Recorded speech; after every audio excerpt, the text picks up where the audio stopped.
All right, now, everybody. Quiet, listen to me. We're going to start a show. Now, some of you people have been with me before. You know it's going to be a tough grind, but we're going to have a show.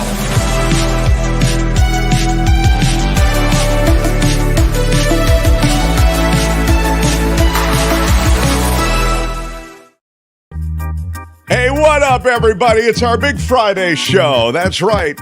I am your host, unindicted co-conspirator number 7. It's a pleasure to see you. We're going to talk politics. We're going to talk movies. We've got a Florida segment curated by the great Albert. So even though Albert is not physically part of the program today, he did leave us a magnificent Florida segment. We'll also be joined by John Daly, bottom of the hour. Kim, of course, is here. Kim, how are you? Kim, how are you? Hi. Yeah. And Tony is here. Tony and I, with our regular meet-up, we meet, I don't know, maybe 45 minutes before the show comes on, and we Why have is to this broken? This isn't working. we have to reboot this, reboot that. I don't know. Did you try, like, unplugging the whole house and, like, letting it recycle and reboot? Can you get everybody in your neighborhood to turn off everything in their home for 10 seconds? On fire. Gosh, it's like having to call the cable company every day. Imagine that. But we got it all working. But the, we do a 20-minute lighting session every day here. That's why we're the mood today. It's kind of a darker mood lighting today, right? It is. Yeah. I feel like you should be pouring me a glass of wine over a candlelight dinner. Well, if I did, it would be Tenuta Vineyard that would be providing the wine. I have it here behind me. But you know, Why are you yelling red? The Why Are You Yelling Red is always a crowd favorite. Why are you yelling? I will tell you that I got a really cool email from somebody who just had gotten the first shipment from Coachella Valley Coffee. And Coachella Valley Coffee is the official coffee of this program. And I've raved about it. And I've raved about it, and raved about it for a long time. They've just now come to the show. So I'm like really excited that this coffee that I've raved about has come and become the official coffee of our show.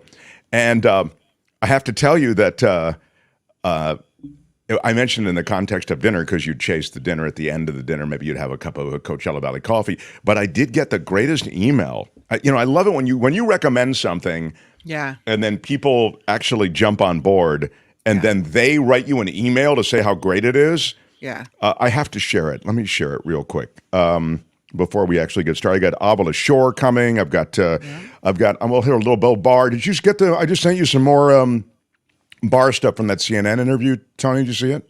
Yep. Check your email. You'll see it. Yep. Yeah, I've got it out. Okay. Let me find this email for you. The Mark Thompson Show. Yeah. This comes to me from Robin. Hey, Mark. Well, you did not disappoint. Coachella Valley coffee is magnificent. I completely agree with you. This really is the best coffee ever. I'm always on the lookout for really good coffee beans. For several years, I've been buying beans at a boutique coffee roaster that is about a 30-minute drive from my home. Wow, I mean, that's dedication to finding the good bean. It is a lovely spot, she says. The coffee is excellent and the people are wonderful, but the coffee beans cannot compare to the beans from Coachella Valley Coffee. Come on. Very impressive. And now she doesn't have to drive. They just arrive right at her house. Yeah, Boom. you just click and they send it to you. So I'll have to say a fond farewell to my old coffee crush and a warm welcome to Coachella Valley Coffee. Sayonara, sucker. That's more. Sayonara, sucker. That's more than you ever wanted to know about my vice, but I wanted to thank you for the recommendation. As long as they are roasting, I'll be a customer. Keep those coffee roasters warmed up and ready to roll. Coachella Valley Coffee. That is awesome. And then Robin says, I might be overstepping, but could they be worthy of the rod of equity and mercy? Oh. It's a thought. Ooh, it's a wild idea, but it just might work. I think it's early in the relationship. I don't want to get too drunk. As you know, we provide and by the way, just when we're on it, CoachellaValleyCoffee.com if you want to grab it. And when you check out, use this discount code, MARK-T. You'll get 10% off. CoachellaValleyCoffee.com. And again, at checkout, use Mark T for 10% off. I mention it because I'm so excited to have him on the show. I'm excited to share this thing that I've been talking about to many people for a long time, but not on the show because I'm a coffee hound. So I've tried coffees from Vietnam, from Colombia, from all parts of Africa. I've tried different roasters. They hand roast this coffee, and it is literally the best coffee I've ever tasted. So CoachellaValleyCoffee.com, Mark T at checkout for 10% off. Now, should they get the rod of equity and mercy? Still early in the relationship, however, I will hold it out in abeyance. Stingy with the rod. You really are. I'm deliberate with the rod. I'm not stingy. I'm deliberate. Kim? Stingy. Like you're very picky over who gets the rod. That's right. I am picky. And that's why you should be happy that you got the rod. And I'll remind you, you didn't get it easily. There was a back and forth as to whether you would get the rod of equity and mercy. Oh, I have it. I've got the rod. You do, and you have it for life. I'm not giving it back. Yeah. No, I don't believe it. Now, all right, on with our show. The Mark Thompson Show. I hate to say thank you so much. Is that, let me put my credibility glasses on for a moment. Enid Fox. These are my Coming Friday in with the super credibility. sticker. Thank you, Enid. Love you, and appreciate everybody who super stickers and super chats us today. Big shout out. Yeah, big shout out to all of you, and thank you, Enid. Really In fact, I was looking at PayPal today, and I really appreciate so many of you who've participated by becoming contributors on PayPal. And, your monthly contributors, and that's a super cool thing, and it's really important. And I was looking at that list, and there are people literally who are through PayPal. Exactly. The rod has to be carefully given so it means something. Thanks. Roberta gets it. Roberta understands.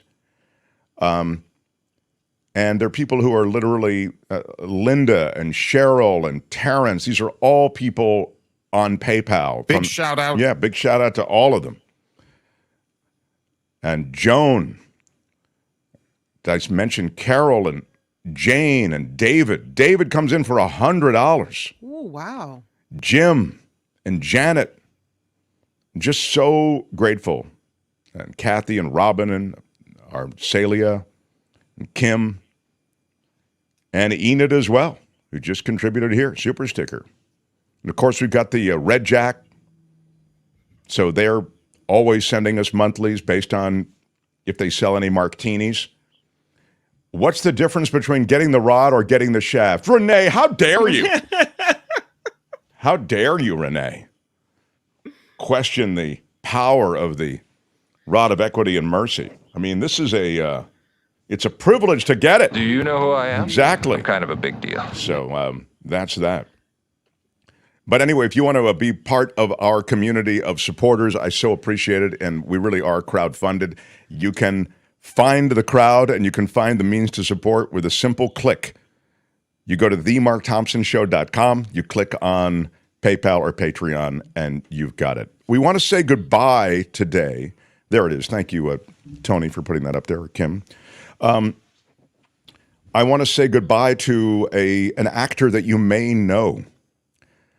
His name is Mark Margolis. I'm guessing you won't know the name, but you will know the face. From Breaking Bad and from Better Call Saul. He's a veteran actor, and again, he really rose to prominence here in his later years through those two series. He got an Emmy nomination in 2012 for portraying Hector. Tio Salamanca, that's in Breaking Bad, was a fan favorite character. He was a former cartel enforcer who communicated using a brass bell. Do you remember? It was on his wheelchair. It was so chilling. This guy was just, how you could be as chilling with a performance and say nothing. It was, and he says it was a marvelous creature. The fact that he didn't have any words was not an issue for me, he said. I was delighted not to have to learn any lines. And I still got a big paycheck. That's great. I mean, he says, I had to know what was going on. I had my cues, but the fact that I didn't have to master lines was great. I got to fly out to New Mexico and not worry about memorizing anything, he says. It's funny. He also was appearing, and you may remember him in this as well. I'm start to mention some of these things that may come back to you. He was in Scarface. Yeah. He was an Ace Ventura Pet Detective, and he was in Oz, among a lot of other things. He was a Stella Adler Actors Studio trained actor, and he passes away. Mark Margolis at 83. Rest in peace, my friend. Sad loss. The Mark Thompson Show. I know much has been made of the situation with the former president, Donald Trump. We'll talk about it with Jim Avila and Michael Shure. Can I just throw out a piece of not breaking news, but like some new information as we move toward the Michael Shure, Jim Avila segment? I just want to tell you that the former president is complaining about the time and the cost being spent on the legal battles now, and he's calling on the Supreme Court to intercede. That's all. Well, I mean, that's his court. Supreme Court to step in and say, yeah, you can't do this to him. Yeah, call in the cavalry. Yeah. Tony, do you have that Barr stuff I sent you? Maybe it's worth a second or two watching this. But then I have a bit of, I think, some harsh medicine and realities about the Trump trial. And I'd be curious to know whether you agree with me. But I think there's a serious, coarse truth to the Trump trial situation and all of the charges that have collected around this president. And, I think they're all legitimate, okay? But there are some realities concerning Trump, concerning what will happen and how this country and Trump fit together. And I'll share those with you in a moment. But here is a bit of Barr. Again, I was just watching this interview, and you know how I feel about Barr. I think he carried the water for Trump in the last administration. I think he covered up a lot of things. It's despicable what he did with the Mueller report and how he essentially varnished over it, held it back, and came out and made a statement about what was in the Mueller report, and his statement bore no relationship to what was actually in the Mueller report. That said, it's instructive, and of course now he's trying to wash his name with all of these appearances. And there's a thanks again to Enid. She says, thanks for the tip about Coachella Valley coffee. It is so good. Here's your tip. We enjoyed our first cup this morning. I love it. Good deal. Yeah. Drink it in good health. And a big shout out. So I'll share my thoughts in a moment, but first, here's a little bit of Barr and his conversation on CNN. I think it's a legitimate case. I think, unlike the document case, it's going to have issues of proof. It's a more complicated case, and I think there are some downsides to it. I think there were reasons not to bring it. I've said before, I'm a little concerned about the slippery slope of criminalizing legitimate political activity. I'm worried about moving in that direction, and I'm also worried about bringing this case and the divisiveness that it will bring by highlighting the double standard. Because at the same time this case is being brought, the department appears to have dropped the ball on the Hunter Biden investigation. It's going to be very hard to persuade many Republicans that this isn't political.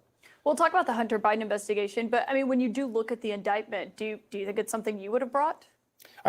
I think, I don't know if I would have approved the indictment, but in the sense I may have exercised discretion and not gone forward with the case.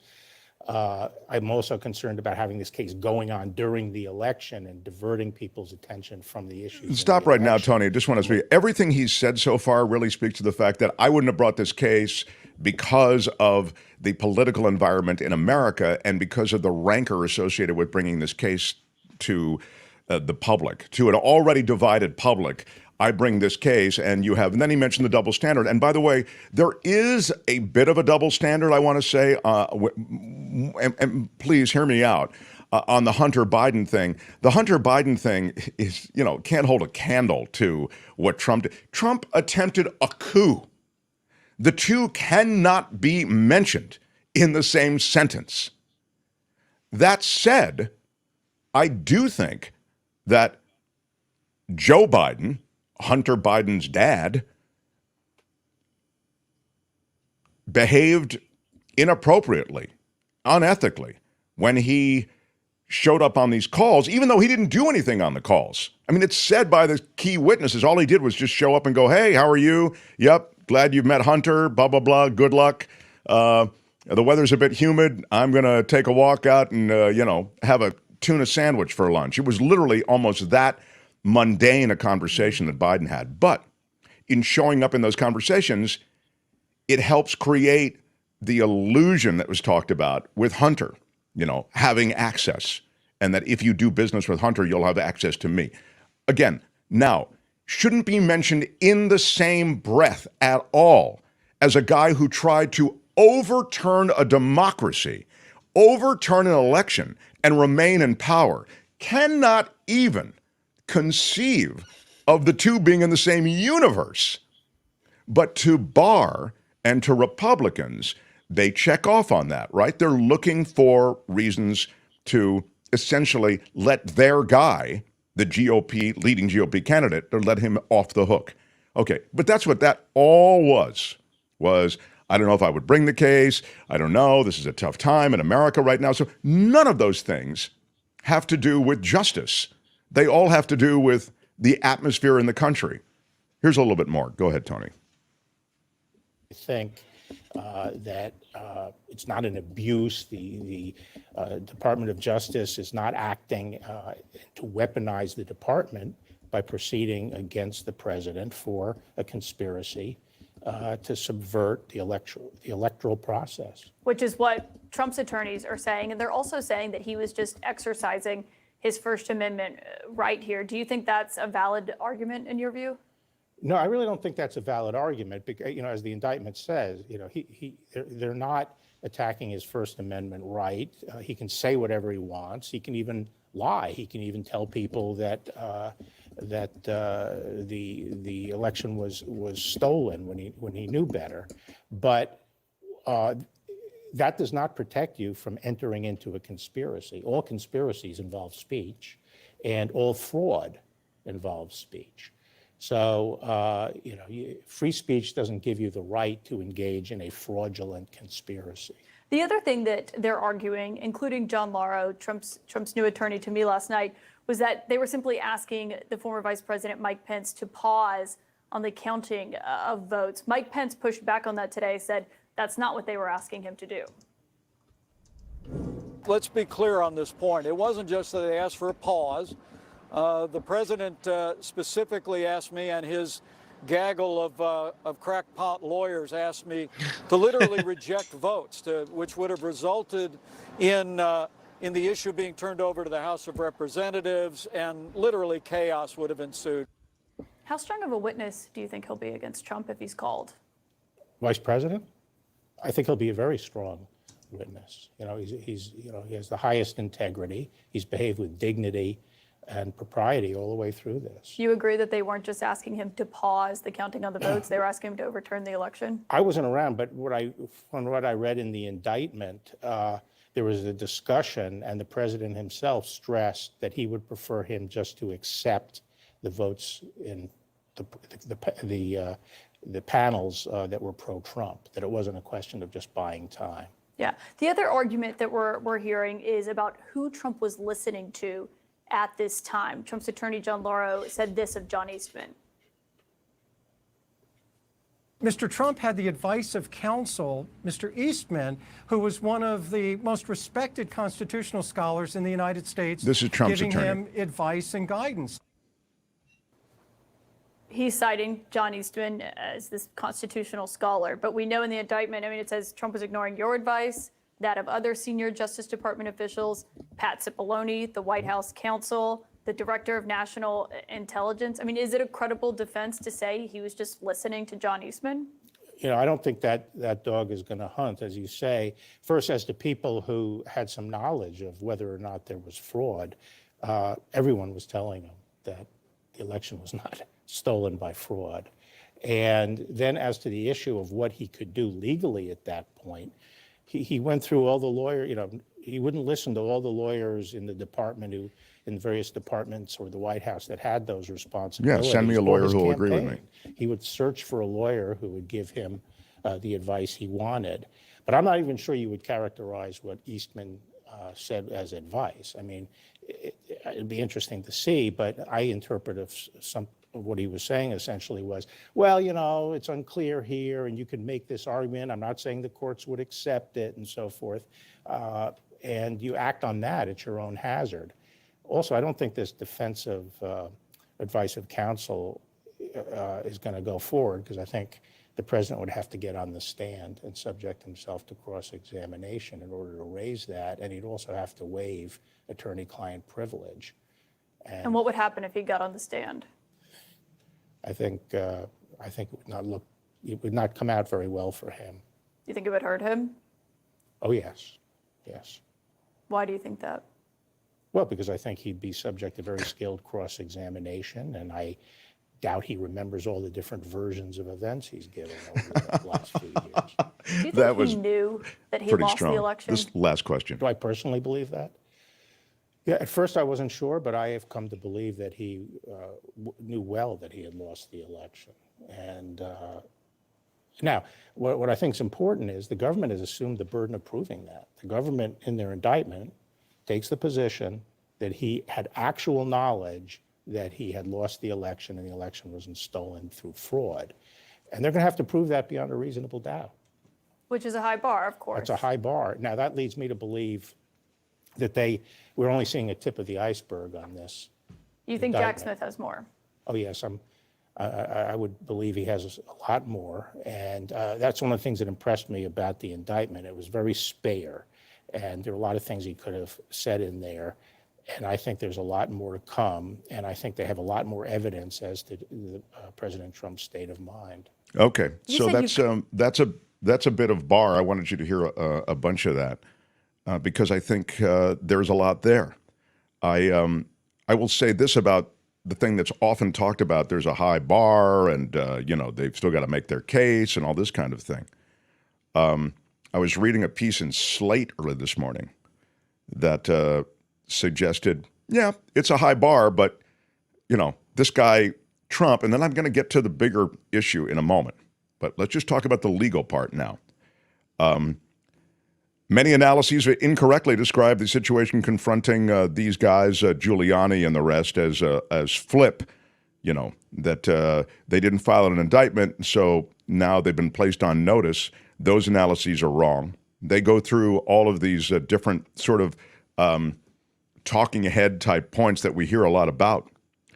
But as it pertains to Trump, I thought the interesting thing that might relate to many of you, meaning it might land with many of you, are the statistics. And the statistics are pretty damning. There is only 2% of federally charged defendants risk going to trial and force the government to meet that burden, the one we're talking about. And those who take that risk, of the 2% who actually go to trial against the government, 90% are convicted, notwithstanding that burden. So, again, I find the case, it would seem, so damning that it's so overwhelming in evidence and it's so lean. It hasn't been cluttered with Giuliani and Eastman, etc. They'll have them, but it's likely that they're concentrating on Trump for a reason. Except for cases involving a trial defendant's confession, the evidence establishing Donald Trump's criminal intent is as overwhelming as I have seen in my 40-plus years in the courtroom. Second, as pointed out before, none of the 6, quote, experts that he allegedly relied upon are likely to be available to testify.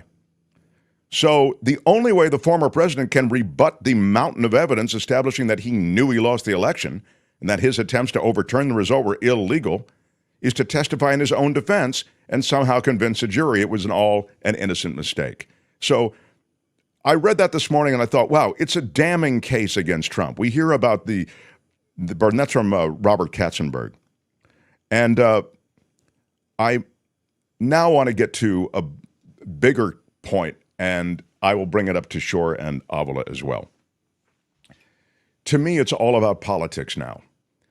Trump has taken in all of the indictments, he's digested them, and he's using them to fundraise, and he's using them to gain increased popularity, to have his GOP band of crazies, those who, also want to sign on to denying election results or whatever, and those who just believe in this cult of Trump, they all coalesce around all of these different indictments that are coming, right? They are fuel, if you will, for that brand of crazy. So another indictment, to be honest, and we talked about this a bit yesterday, does fall into the category of another indictment. Now, I can remind you, and others can remind you, that this is the big one. This is a guy who tried to engineer a coup. But that's lost in the wash of, yeah, but it's another indictment. They're out to get him. And okay. Now you can say, yeah, but that only lands that way, out to get him, with whatever, 40% of the people or 35% of the people, with his base plus 10, we'll call it. I see it all as politics. I see Trump as a squad leader in that GOP actually making a move toward winning the presidency. I see Biden as a somewhat damaged president, probably more damaged than he should be. He's gotten a bunch of stuff done, but the left feels he hasn't gotten enough done, okay? The left feels you should have gotten minimum wage. You should have gone for Medicare for all. The left has its own agenda that they feel legalizing marijuana, whatever it might be. The left feels that Biden has let them down, okay? He hasn't been as left as they want. I'll give you an environmental thing.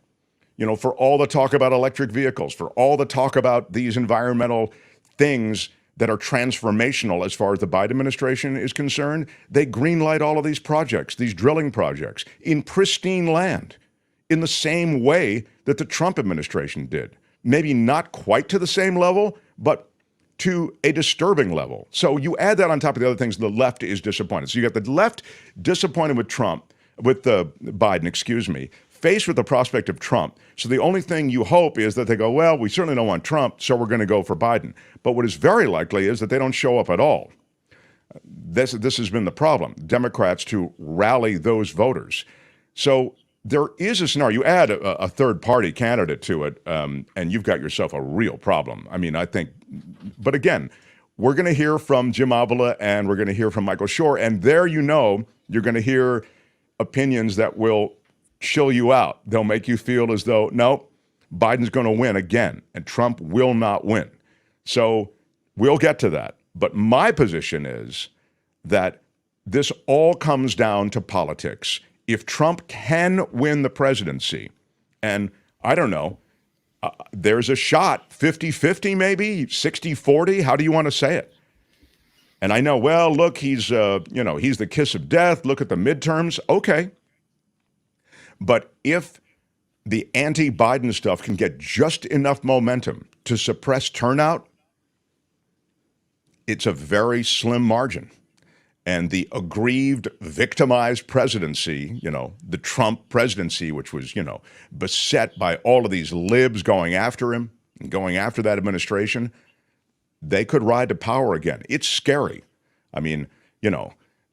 Steve Bannon and Miller and all of those, that band of radical crazies, I don't want them near the White House on a tour. And I think there are scenarios by which Trump could win. And now to the legal part then. If he wins the presidency, all of this gets erased. That's the bottom line. So Trump's only lifeline, I think, I get it. He's going to delay, but eventually it'll come to trial. Eventually there will be something adjudicated. Now, that eventually won't, based on David Katz's predictions, come before the election. But when Trump actually prevails in the election, should it happen, it all goes away. Karen says the young people may show up to vote in larger numbers because of the right refusing to help with education debt, et cetera. Yeah, and the et cetera, I would say on Karen, and I agree with that, is this Roe v. Wade thing. Reproductive rights, yeah. Reproductive rights, huge. And reproductive rights screamed during the midterms. I mean, screamed and affected the outcome. So it's very possible that constant reminders associated with that will bring all the boys to the yard, to the poll yard. Mindy says, if things get screwed up for Biden now, Trump will wind up president. Do not rock the boat with a different Democrat. Yeah. There's Sandy saying, also the abortion issue has inspired a lot more women to vote blue. Women don't like having their rights taken away, nor should they. Yeah. I got schooled last week. We'll see if they say the same thing to you. From Michael Shure and Jim Avila saying, listen, and they had numbers to back up what they're saying. They're saying Trump's approval rating is very low. That and as was just mentioned, there's a lot more younger people voting. It'll be a different electorate, and so Trump has really, even if he gets the GOP nod, no chance of becoming president again. But I just feel like, and I stand by it, that when you take your eye off him or you discount him is when he sneaks up on you and sneaks right in and America can't afford it. Well, we have an anxiety about Trump for sure, which is the same anxiety you have after the horror film killer is stabbed through the heart and all of a sudden comes back to life because it turns out his heart's on the other side or something, like whatever it is. They're drowned in the bathtub and then they take the breath. Yeah. So we have that. We all share that anxiety. I agree. They do come to the party, Avila and Shure, with statistics and with experience. I'd suggest, though, that this is a new world and this politics isn't informed by all those numbers of the past and even those general electoral leanings of the past. I mean, the leanings of the electorate, okay? So I share the anxiety, and I just told you, I think Trump's got a real chance to win. I really do. Hey, Biden isn't exactly, knocking down the charts with great approval ratings. So don't tell me about how Trump's got bad ratings. Biden, as I've just told you, I don't think he should have approval ratings as low as he has, but in the new America, he does. And if they can, and again, what's going to happen is the narrative is going to be all about Trump and his trials and how he's being victimized by a weaponized Justice Department. And yeah, I get it. Not everybody's going to believe that. But all you have to do is suppress the turnout and anything could happen. But we'll ask them again. We'll ask them to weigh in again. So smash the like button like a boss. I appreciate everybody being here. It's our big Friday show. In fact, we've got a Friday Fabulous Florida segment that's waiting to rock. We'll do that after Kim's news. Mark Thompson Show. The Mark Thompson Show.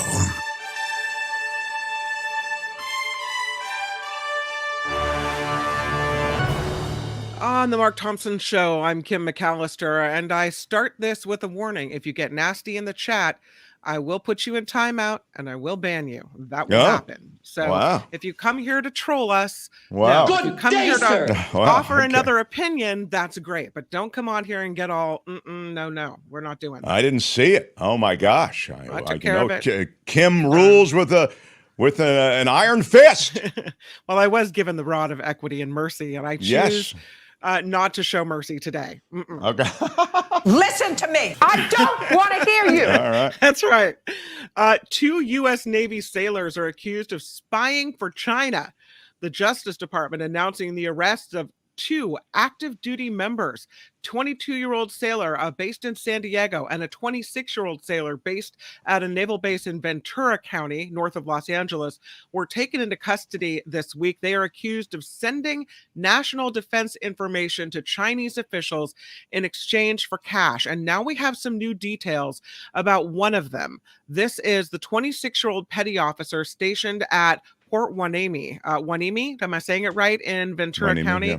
Yeah, he allegedly sold military secrets for bribes between August of 2021 and May of this year, making nearly $15,000 during that time frame. Really? What? He sold 15 out the country for 15K, 15 grand. Man. Wow. I'm telling you, that's all it's worth, your pride in your country. We barely can get John Daly to go buy a lottery ticket, and the Mega Millions is like $1 billion. Daly wouldn't sell out the tea. Wouldn't 15,000, please. 15 grand. I'm insulted by that offer. You want state secrets for $15,000? What does $15,000 buy the Chinese Not government? much in the Bay Area. Yeah. He allegedly sent the Chinese intelligence officer operational plans for a large-scale U.S. military exercise in the Indo-Pacific region. He is also accused of taking photos of electrical diagrams and blueprints for a radar system at an American base in Okinawa, Japan, and sending information about operational security at Port Hueneme. This man, who has pleaded not guilty, faces up to 20 years in prison if convicted as charged. For 15 grand. Sayonara, sucker. You're out. Telling you. Sayonara, sucker. Yeah. I am in no mood to deal with the crazies today. You're out. Wow. Former President Trump wants his trial moved from Washington, D.C. to West Virginia. That's because it's a little more Trump-friendly. Trump won West Virginia in the 2020 election with more than 68% of the vote. Of course he wants it moved to West Virginia. Well, after being indicted yesterday on federal charges related to allegedly trying to overturn the 2020 presidential election, Trump claimed he wouldn't get a fair trial in the nation's capital. In addition, a judge's ruling denying a bid to stop Georgia's investigation into alleged election crimes by former President Trump is being appealed now. The judge earlier this week ruled Trump's lawyers did not have legal standing for the challenge.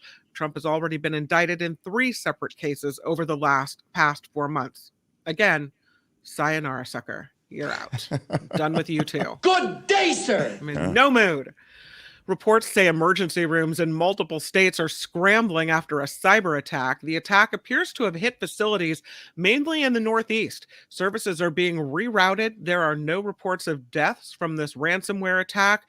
You don't hack an emergency room. That's just ridiculous. Again, I say sayonara, sucker to you too, hackers. Wow, you're really tough. Sayonara, you sucker. You really hit the sayonara sucker today. I'm telling you, it's where it is applicable.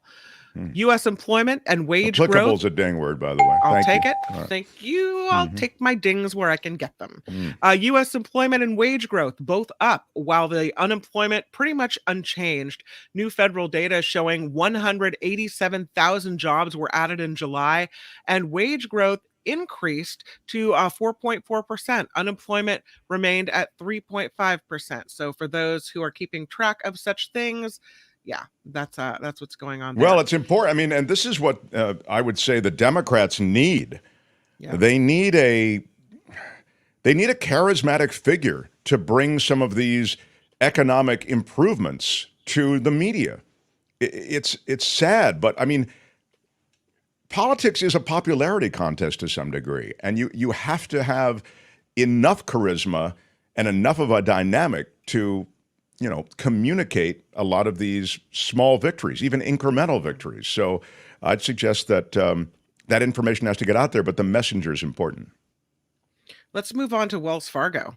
Maybe time to check your account if you have an account at Wells Fargo. They are dealing with a technical issue that caused customers reporting that their direct deposits had disappeared from their bank accounts. Yesterday, some customers contacted Wells Fargo claiming they couldn't access money that they had deposited into the bank. In some cases... I'm sorry, Dave.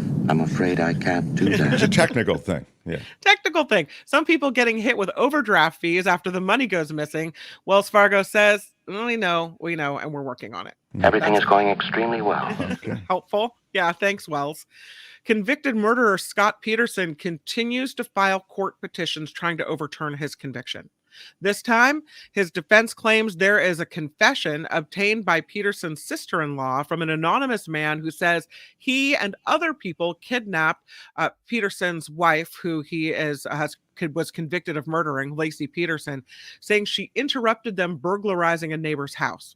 While the Attorney General says the claims are baseless for multiple reasons, including the timeline doesn't even match up. Some details had been previously rejected by the Supreme Court in earlier petitions, and the so-called confessions are merely hearsay, making any kind of investigation impossible. On July 28th, the court granted Peterson's counsel 60 days to reply to the Attorney General's response. So, he was convicted. I think he was on death row, and still the appeals fly in this case. So, I'm surprised he's still in the game. I don't understand why he's still relevant, but apparently for the reasons you said, his trial was when? When did you say it was? Well, God, I have to go back. It was forever. It was forever ago. Yeah, it was a long time ago, and still we have him filing appeals and getting his name in the news. Check out this truck. Apparently, it's one of the most stolen trucks. If you're missing a full-size Chevrolet Silverado or a Ford F-150, I don't mean to laugh. It was just a funny thing to hear. Yeah. Check out this truck. It's one of the most stolen. Yeah, it is. Congratulations. Congratulations. You're at risk. Check out, if you have one, it might be hot.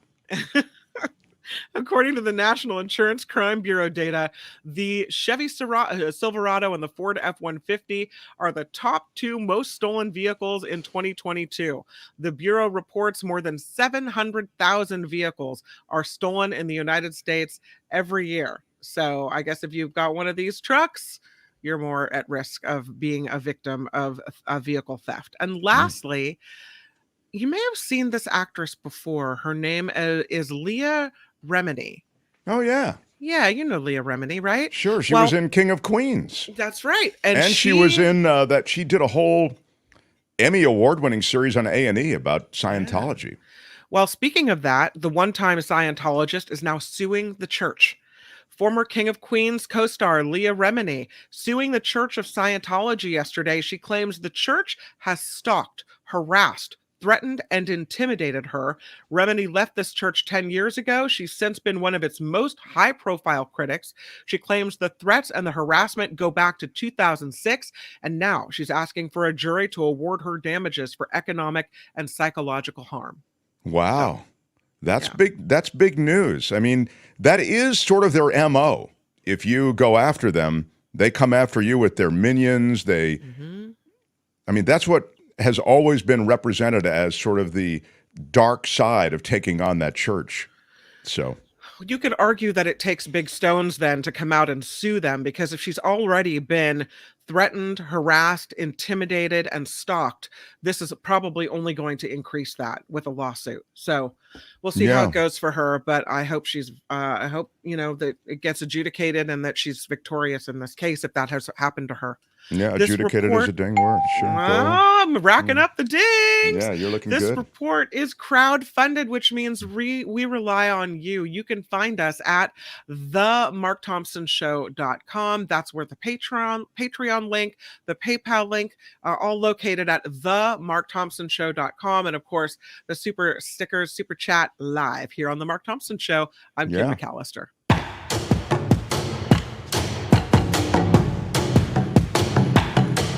The Mark Thompson Show. Who's Mark Thompson? Feels great, baby. Let me kick down the door and talk to my cheap sons and daughters. No context will suffice to explain the hurt and anguish caused by my words. I apologize to all who have been hurt.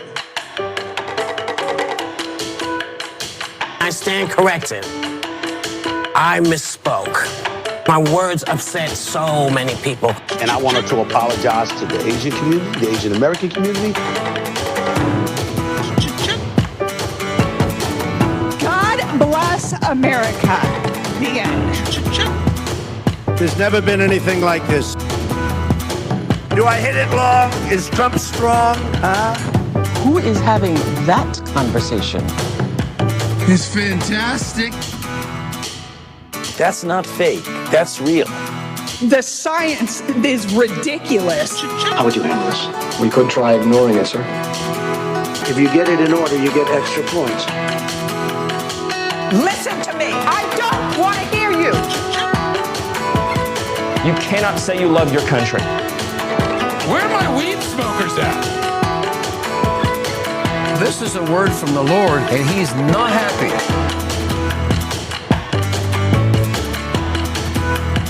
There is no defense for my conduct. It was wrong, it was stupid, and I'm trying to be a better person. Don't ever use that word. You get nothing. What's a guilty pleasure you have? Seriously, what the Yes, everybody, we are here on a Friday. Let's not wait any longer. Please welcome formerly the producer of this show. Yeah. And now he has assumed this kind of elder statesman role. It's sort of interesting to see the transformation that he's undergone. And he has his own show now with Kim, and it follows this show over on the After Show Live channel. How about it for John Daly, everybody? Yeah. Hi, John Daly. Yeah. Well, remember, I got my start on the Mark Thompson show. That was the first show where I was actively on the air in any capacity. I'm glad somebody remembers that, John. I feel as though I'm not really... I've learned a lot from Mark. I learned how to speak concisely, to kind of talk around somebody and not step on them. Well, I mean, I'm hoping there's no fabulous producer John Daly sarcasm associated with that. Not at all. John, we're excited. I could spend time just gabbing with you all day, but it's sadly, past, yes, we are late, and Albert has curated this magnificent presentation associated with Florida. Albert, thank you. And without any further delay, this is Friday Fabulous Florida. It's time for Friday Fabulous Florida. There is a gigantic alligator in my kitchen. A look at the weirdest stories from our weirdest state. Let me put my credibility glasses on, and we shall begin. A Florida man has been arrested. That in itself shocking is not at all moving the meter. But how he was discovered is what this story is all about. A man's 5 minutes of fame at a Florida golf course where he hit a hole-in-one. That's right. Wow. Hold your applause because it's attracting police attention. Uh-oh. He had his picture taken because of the hole-in-one, and it helped officers arrest and charge him in connection with a deadly assault. Man. Nice. That's right. The Sumter County Sheriff's arrested Robert Moore, 75 years old, of the Villages there in Florida. That's that fun place where a lot of stuff goes sideways. Roger. Yeah. That's right. There's a reason that this place is fun. They charged him with aggravated manslaughter on an elderly person in connection with the incident that took place at the Glenview Country Club. You know where that is. Dean Zook, you know where Dean Zook, 87. Imagine 87. He doesn't look 87. No, that's not him. Dean Zook is the guy he killed. Okay? No, this guy is 75. Okay. Dean Zook, a full 12 years older, supposedly was heading to the club that day with his wife for dinner when his car bumped into another car parked in the lot. A man came out, asked what Dean Zook, the 87-year-old, did to his car. Zook took responsibility and asked for insurance information. The other man didn't wait for the insurance information, punched Zook several times. Wow. The 87-year-old put his hands up to protect himself, but was unable to protect himself from the continuing punches. And as I say, the whole thing ended sadly with the man Zook losing his life. 87-year-old. I will tell you, not Zuck, no relation. No, relation. No relation to Zuck. I will tell you one disturbing. Like this story isn't even disturbing enough. Disturbing coda to this story is that coda is a ding word. You're right. The dude who's 75, this Robert Moore, the guy who hit the hole-in-one, who they then put together with this whole incident with this other guy, that guy, right. They later discovered and he realized that the car was not hit by the guy that he killed. Oops. And the guy had taken responsibility just to, I guess, because he didn't want an issue, but ended up, killing a man. My bad. His hole in one is my bad. How dare I'm you? sorry. How dare you? Anyway. Hole in two. A Florida man, how dare you, allegedly fled, eluding arrest at a church because a cult told him to. Of course. You mean the church? Oh. Yeah.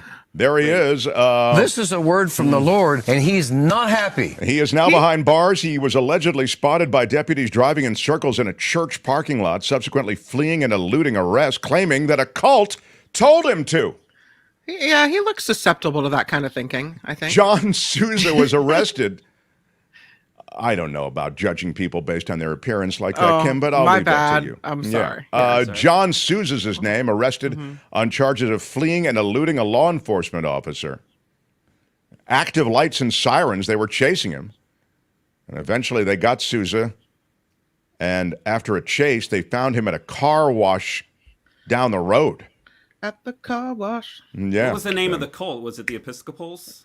Was it Catholics versus Episcopals? He's 41 years old.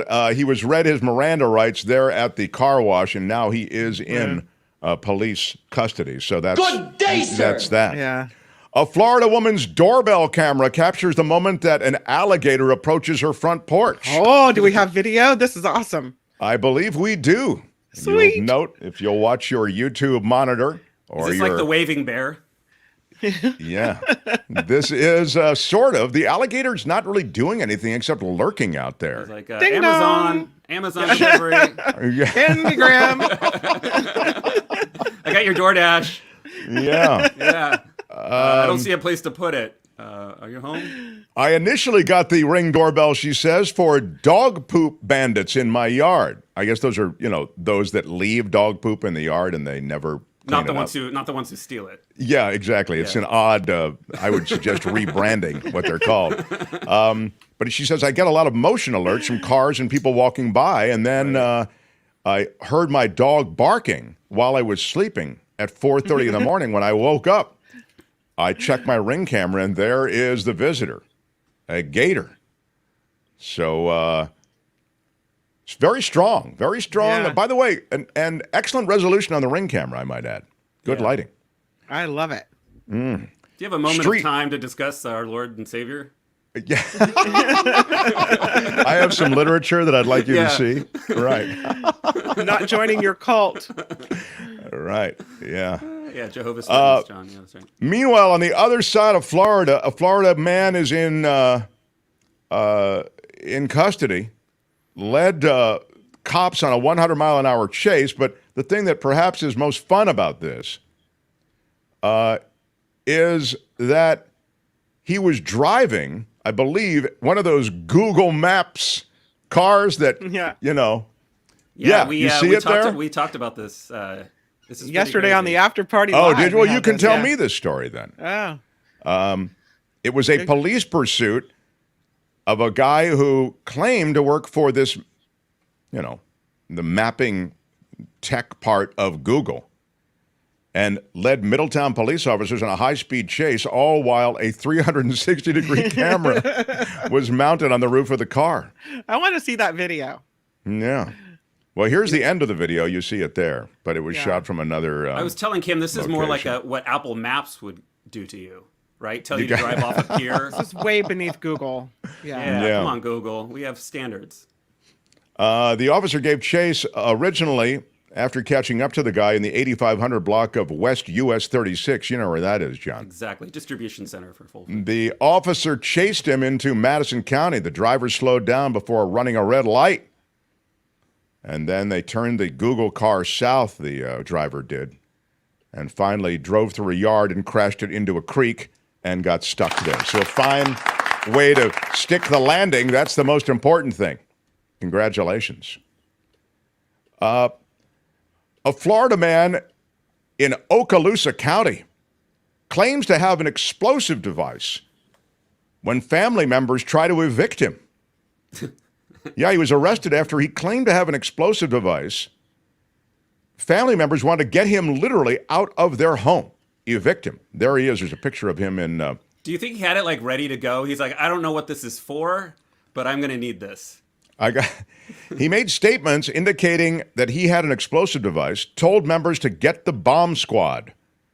He's Lance Hines, 21 years old, everybody, a young man who's got a long career ahead of him of threatening family members. Come on down. Yeah, deputies were... You can see why they wanted him out, you know.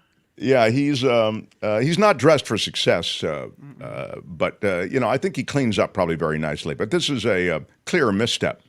So I would just say, My bad. I'm sorry. Yeah.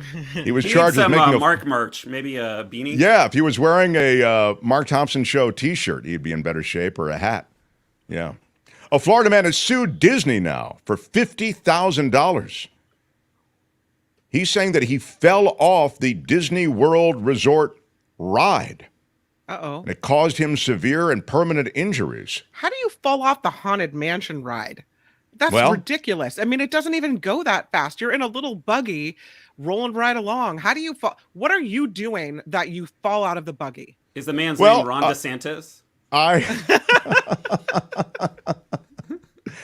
I'll tell you, Kim. Although maybe they'll want to subpoena you as an expert witness. Right. But here's what Billy Williams of Orange County said. He was trying to board the Haunted Mansion ride with his wife when a Disney employee hit the emergency stop button. Oh. The incident caused the ride to jolt without warning. Oh no. And Williams fell off the ride and onto the ground. He wants $50,000 in damages from Walt Disney Parks and Resorts, saying that the theme park was, quote, negligent for failing to maintain the premises in a reasonable, safe condition. Stop it. Yes, we will update this story. Kim, not accepting... on the moving carpet is what he tripped on?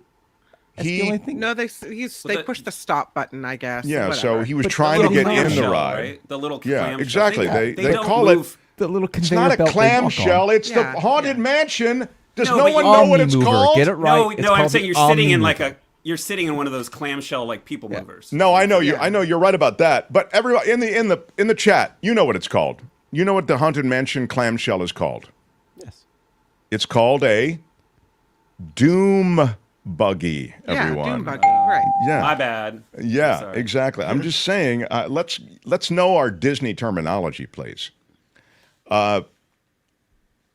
Finally, or almost finally. Did he break a leg or something? I want to know. Like, what's the injury, or do you just see Disney with deep pockets? I think he probably had one of those latter. chicken. He had a chicken leg in one hand and like a vat of popcorn. Yeah, Lee has Doom Buggy. So does Lulu, of course. Doom Buggy. Yeah. Doom Buggy. Everybody had it, except everybody on this show. How dare you? Well, this is a TikTok sewing class.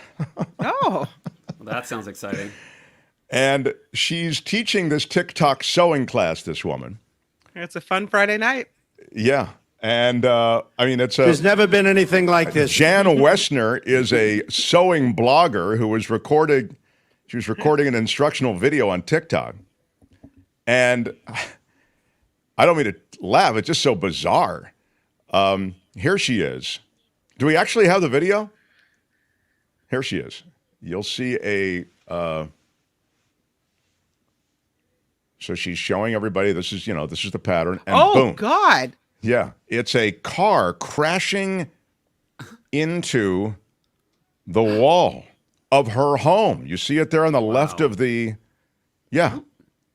I mean, she should have made a run for it, not just stand there with your she did hand right over your She mouth. was in shock. Oh, she ran eventually. She was in shock, I think. Boy, She's Kim's lucky, very though. tough. She's lucky. Like, you see something barreling toward your house, you got to move.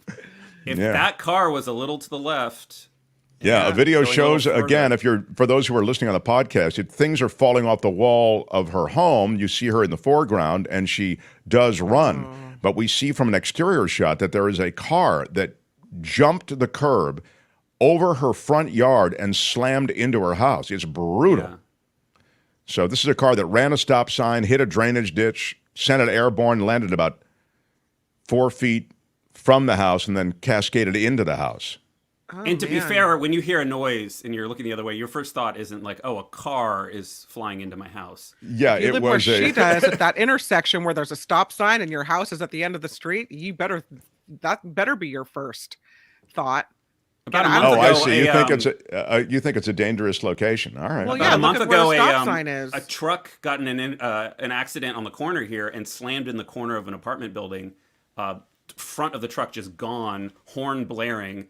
And emergency response from the fire department. I've never seen a response like that. Like 6 different, never seen anything like this. Never. Yeah, There's never been anything like this. All right. I'm glad to see the stained glass survive, though. It doesn't look like that broke, which is nice. Yeah, I like that you have your priorities. Yeah, we were all worried about the stained glass. You're absolutely right. I was very concerned. It's funny. When I first saw this story, I thought, "Wow, the stained glass thing, man! I'm glad it survived." It survived. Mm-hmm. All right, my friends, that's your basket of Florida stories for today, curated by the lovely Albert. But I will tell you that we must, hard as it is, like choosing a favorite between children, we must choose a favorite story here. And so you at home, or wherever you are, you listening or watching, you have your favorite, please enter it into the chat. And if you're watching in replay, please enter your favorite. It's always something we look at. We like to see what people have sparked to, and I'll remind you of your choices. The guy who is a suspect in the death of that Florida dude from the parking lot, who wouldn't have been discovered but for the fact that he'd hit a hole in one, and there was such a big deal made of that, and his photo got out there. It's pretty strong. The Florida man who eluded arrest at a church because the cult told him to. Deputies ultimately arrested him at a car wash. Florida woman who captured on her doorbell camera the alligator approaching her front porch. The Florida man who takes the cops on a wild 100-mile-an-hour chase in a Google Street View car. The Florida man who claims to have the explosive device when family members tried to evict him from the house. Turns out it was not actually an explosive device, but the bomb squad did have to be called. And the Florida man suing Disney after he supposedly fell off the Haunted Mansion ride. He wants $50,000. And lastly, the Florida woman, the TikTok sewing instructor who captures a car crash into her house on camera. Tough to pick a favorite, but let's start with John Daly. For me, I think it comes down to the hole-in-one and the alligator. I think I'm going to, well, also the Colt, the rival Colts. That's good as well, right? Ooh, a lot of contenders this time. It's very difficult. It's very difficult. Can you let him finish, sir? I'll let him finish. I'm just saying it's difficult. Yeah. I'm going to go with the door-to-door salesman alligator. Yeah. Door-to-door salesman alligator. Fine choice from John Daly. Gator at the door, says Lynn. A lot of people said gator at the door. Kim, what's your favorite? Yep, I'm going with Nancy. Ding-dong alligator. That's right. Ding-dong alligator. All right. It should be a shirt, gator at the door. Yeah. You can sell them in Florida. Tony, what's your favorite? Thanks, Tony. Oh, it's got to be the TikTok thing, and I'll show you why. It's the delay of the little green sign falling. There. Right, at the end. Right there. I can't. Only Tony would notice that. That's brilliant. I love it. Show it again. So everything crashes, the stained glass, but then look. Now, that is in brilliant. Hollywood. In Hollywood, they have to spend a lot of money to do that. Right? Oh, right. Yeah. In Hollywood, they would say no. I'm gonna put it on a timer. And then you'd have a Foley artist and like the sound of something falling. Oh, that's true. Maybe. There's at least a crew of 5 to get that to happen, right? I'd say they'd reshoot it. They'd go, no, guys, it's all got to fall at the same time. Right. You know what I mean? That actually, that would be a bad take for them. Is there sound? Can we hear the sound of the car crashing and the things falling? Wah, wah. Hold on. Like what that? I want to hear what how loud it was for her. No. Yeah, I can't hear the sound. Is this what Kim does on your show too, John? She just takes control and then drives a segment completely to a halt with something that we can't actually do. I'm going to plead the fifth. I'm just saying. Do you know who I am? I'm kind of a big deal. I figured when he didn't play the sound that it might have been harder for him to get it. That's You're all on I'm my saying. bad list right now. Why are you yelling? All right. I hesitate to point out that we haven't had as many technical difficulties as this show. There's absolutely no way you could have. And you have like a staff of 4 people. How is this I know. possible? You'd think maybe that's the problem. They do this to you all the time. I agree. I think the TikTok seamstress, I have got to give it to her. She is my favorite. Yeah. Everybody, thank you for. Come on, that was all staged. The falling sign was too perfect. Sarcasm from Mary. It's for clicks. That is, she does have reflexes like a ninja, says Buck. She was cool. I thought she was pretty cool. Chit, chit, chit. All right. Let's wrap it up. Nice job, though, because I thought there was a lot there. I want to thank Albert for curating it. Albert, thank you. And John Daly for joining. And that is Friday Fabulous Florida for today. This has been Friday Fabulous Florida. There is a gigantic alligator in my kitchen. Y'all come back now here. We'll see you on your show. Now, everybody, if you want more of this Kim energy today, tune into the After Party Live. I can't wait to see what happens. Yeah, neither can I. Maybe I'll just jump in and ask for something that brings your show to a halt. Oh, please. All right. Mark him out. I'm going to pay for that. All right. Thank you, John. We'll talk soon. Bye-bye. I've told you it's never easy being in this business. The Mark Thompson Show. Fridays, these two guys help us, and essentially they will dissect politics, and today they'll do it on a week that has really produced some, I think, very dissectable both moments and stories. So without any further delay, this guy reporting across the globe from COVID wards, from Trump rallies, particularly maybe instructive because he knows a bit about that Trump crowd on a granular level. How about it from TYT? He's Michael Shure, everybody. Yes. And the former senior correspondent for ABC, former White House correspondent for ABC as well, the award-winning Jim Avila. Good morning. I'm ready to duck at any time for a Kim McAllister bullet.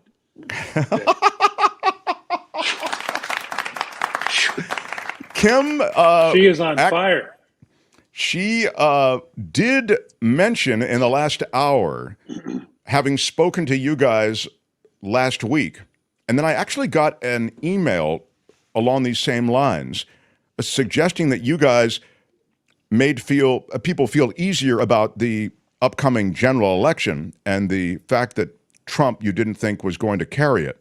Now, I'll get to the trial in a second. I feel as though the trial, which will not happen before the election, I don't think. I want to get your thoughts. But the email I got today, and I'll just summarize it, was they made me feel better about things, but then this week, the more I see, the more worried I get. And Kim sort of was in that same camp. I'd love your thoughts on what we've seen this week with the indictment of the president, but I also would like to put it in the context of, is this going to ultimately be viewed as just another indictment, even though, as I've suggested, the guy was engineering a coup. It's very different than the other indictments. But might it all just come down to whether or not Trump can win the election and erase it all? Start with you, Michael Shure. Look, I mean, I think Jim and I have been pretty consistent on this over a long period of time. There is a ceiling for Donald Trump. There also is a floor, and that floor seems impenetrable. But I now believe that ceiling is impenetrable as well, and that these things do not matter to a lot of the people that follow him and like him and want to own the libs as more than they care about, domestic policy and foreign policy, clearly. So I don't think these things matter. In American history, they matter. I don't also think that it's out of the question that this trial could happen before the election. These prosecutors and these district attorneys and judges can work things out so some can be heard before others. It's a tight schedule, to be sure, before the election. But I don't think that you're I don't think you're talking about something that is going to massively alter the outcome as we know it now. I think Jim and I have been consistent. I don't think Donald Trump has a chance of being president again. I mean, he has a chance because he might be the candidate, but I don't think he has a chance of winning the presidency. So to that end, I don't think it matters. But that's frustrating, too, because it should matter more than it does. Jim? Yeah, I mean, I don't think this week has changed my opinion that Donald Trump is a flawed candidate who will not appeal to independents or even moderate Republicans when it comes down to voting between a guy like Joe Biden, who is not, he doesn't scare anybody. He doesn't even scare, the moderate Republicans. He is not that guy. He's kind of he's a safe choice. And I think that will be again what America is looking for, just as they were looking for that in 2020. So I don't think there's a problem with that. The polls are 43-43 right now, but that is sorry, I apologize. Yeah, those are national polls, right? Yeah, that's largely because Biden. There's a group of people who legitimately worry that Joe Biden is too old. And so they're hoping for another candidate. But when it plays out and there isn't another candidate, and when it really is Joe Biden against Donald Trump, Biden will win again. And I think he'll win by upwards of 5 or 6 points, only because people are motivated to come out and vote against Donald Trump, no matter who the other candidate is. And some of the magic I am gleaning, and I'm not just looking through rose-colored glasses here. I'm surprised by how little fanfare there has been in the places where these arraignments happen, when Trump has been out in public, in anticipation at courthouses, outside courthouses, behind barricades. None of it. Where were the big demonstrations yesterday? There were none. None. And these are people who used to go, from all parts of the country, as we have learned from January 6th. But again, it's a different kind of fire now, but from everywhere, even in Florida, where you have a good showing that can get in a car and be there in an hour and a half, a good showing of support for Donald Trump in a state that he won. Not much, nothing. Georgia, we could see it when they hand down their indictments, but you read those tea leaves a little bit and you think that there is some of this that is gone. And the NBC News poll that came out, I think it was today, may have been yesterday, showing that both of these candidates have negative ratings. Trump worse than Biden, and Biden's the sitting president.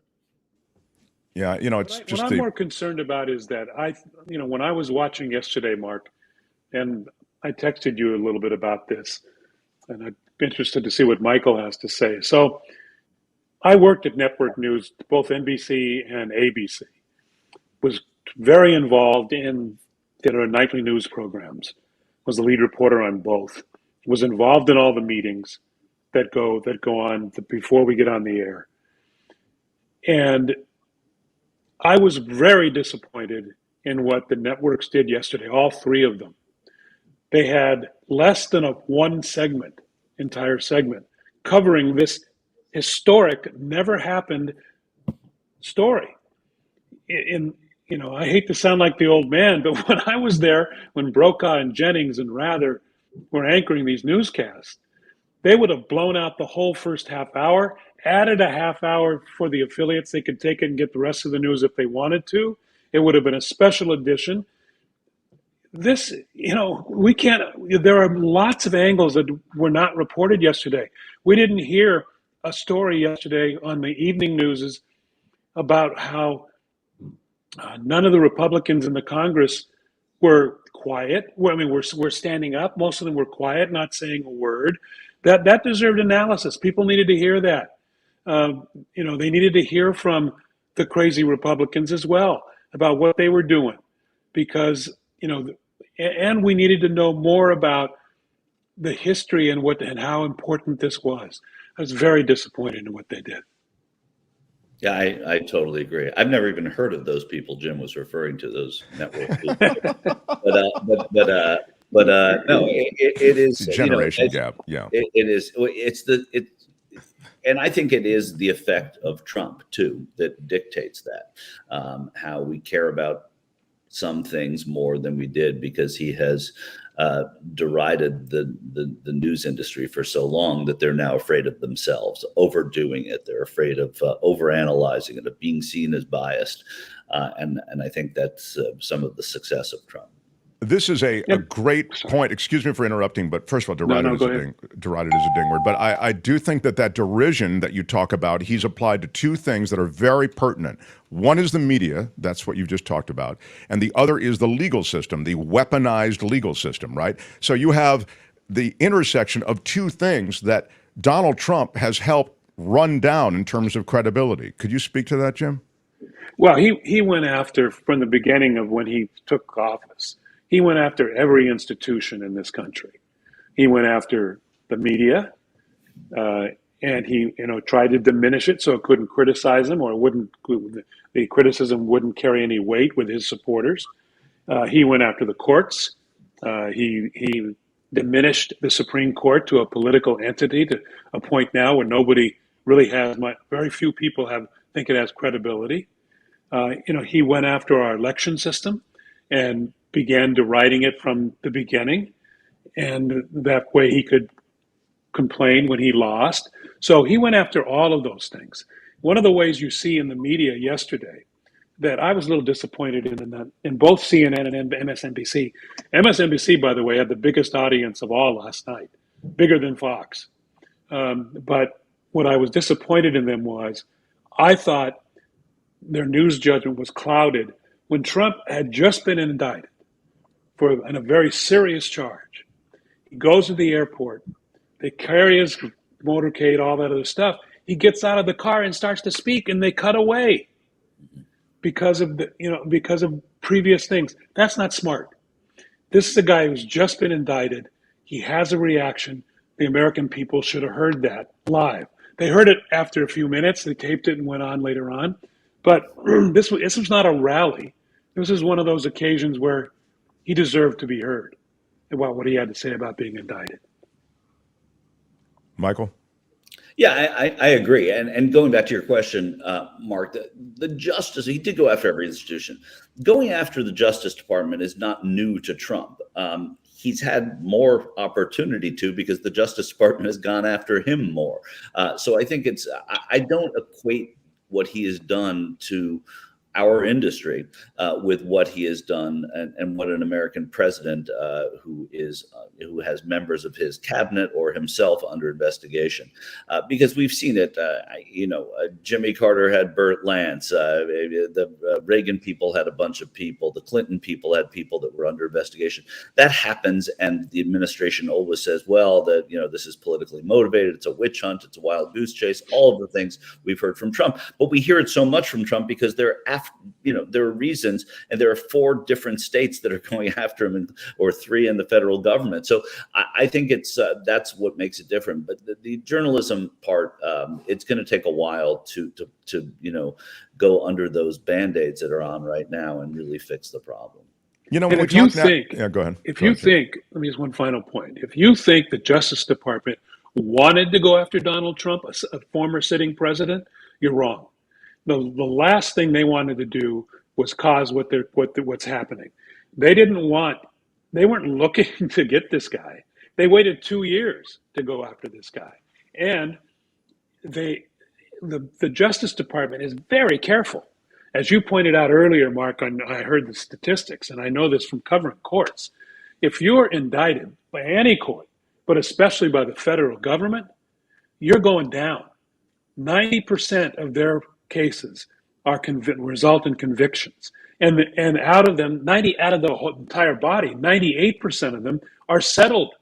There are agreements where you plead guilty, and I still believe that in the end he's going to have to do that, because he's not going to want to get on the stand. They're going to kill him if he gets on the stand, and B, that his evidence from his own people. It's just like the January 6th hearings. The key witnesses in this case are Pence, and it's going to be his chief of staff. Mark Meadows. These are people. Yeah, Meadows. These are people who worked for him, and they're going to come and they're going to testify. Yeah. He cannot. If he has a real attorney, they're going to be telling them over and over again. Conway said this today. George Conway said this today. If I was his attorney, I would recommend that he settle, because that's the only way to get out of it. Well, it seems, these are unimpeachable witnesses, and that the case against him is so powerful. It's the delay that may be so effective, and I know you guys, doggedly maintain that he'll lose, and that may be the case. But if there's a shot, that is his shot, right? I mean, if he can somehow prevail, then he can erase all of this. I want to ask you a question about the left, Michael, because I feel as though you have a handle on some of the disappointment I was talking about. Speaking of disappointment, quickly, I'll just say that I've said this now for a couple of days. People who've listened or watched this show know that I am not happy with Merrick Garland. I'm not one of these guys who's a rah-rah Merrick Garland guy. I think he slow-walked this. I think Jim is right. I think the Justice Department didn't want to bring this case. You talk about a deep state. I think there isn't a deep state, but there is an institution of Washington. If you want to call that the deep state, they slow-walked it. They waited 2 years, as Jim said. I've made the same point in the last couple of days. So, we wouldn't be looking at this deadline being so close to election time if Garland had uncorked this earlier. And I don't want to hear about, they needed to investigate it. Come on.